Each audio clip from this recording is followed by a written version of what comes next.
Mini TV family members అందరికీ కూడా ముందుగా నూతన సంవత్సర శుభాకాంక్షలు. న్యూ ఇయర్ సెలబ్రేషన్స్ కోసం ఒక simple and tasty vanilla cool cake prepare చేశాను. చాలా బాగా వచ్చింది. ఎలా తయారు చేసుకోవచ్చో చూపిస్తాను, మీరు ఒకసారి ట్రై చేయండి. దీనికోసం ముందుగా 1 కప్పు మైదా, 1 spoon baking powder, 1/2 spoon baking soda, 1/2 cup పంచదార పౌడర్ వేసి జల్లించి తీసుకోవాలి. నెక్స్ట్ వేరే బౌల్లోకి 1/2 కప్పు పెరుగు, 1/2 కప్పు పాలు, 1/2 కప్పు ఫ్లేవర్లెస్ ఆయిల్ వేసేసుకుని చక్కగా మిక్స్ చేసేసుకోవాలి. ఇలా నురుగొచ్చేంత వరకు మిక్స్ చేసేసుకుని ముందుగా జల్లించుకున్న పిండి అంతా కూడా వేసి చక్కగా కలిపేసుకోవాలి. ఇందులోనే ఫ్లేవర్ కోసం కొంచెం వెనిలా ఎసెన్స్ కూడా యాడ్ చేసి మిక్స్ చేసేసుకోవాలి. నెక్స్ట్ ఇదంతా కూడా కేక్ ప్రిపేర్ చేసుకునే బౌల్లోకి వేసేసుకుని 5 నిమిషాలు ప్రీహీట్ చేసి పెట్టుకున్న గిన్నెలో పెట్టి మూత పెట్టేసి 45 మినిట్స్ పాటు లో ఫ్లేమ్ లో బేక్ చేసుకోవాలి.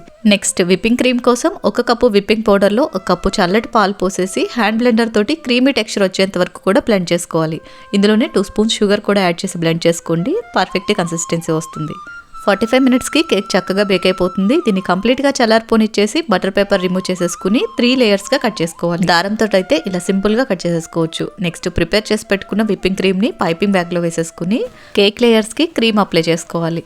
ఫస్ట్ లేయర్కి ఈ విధంగా షుగర్ సిరప్ వేసేసి క్రీమ్ అప్లై చేసిన తర్వాత సెకండ్ లేయర్ పెట్టుకోవాలి. ఇదే విధంగా 3 లేయర్స్కి కూడా క్రీమ్ అప్లై చేసేసుకుని చాక్ తోటి ఈ విధంగా స్మూత్ ఫినిష్ వచ్చేటట్టు ప్రిపేర్ చేసుకోవాలి. నెక్స్ట్ మీకు నచ్చిన విధంగా డెకరేట్ చేసేసుకోవడమే. నేనైతే సింపుల్గా చెర్రీస్ తోటి ఈ విధంగా డెకరేట్ చేశాను. ఇలా ప్రిపేర్ చేసుకున్న కేక్ని 1 అవర్ పాటు ఫ్రిడ్జ్లో పెట్టి తీసుకున్నారంటే ఎంతో టేస్టీగా ఉండే వెనిలా కూల్ కేక్ రెడీ. చాలా బాగుంటుంది, తప్పకుండా ట్రై చేయండి.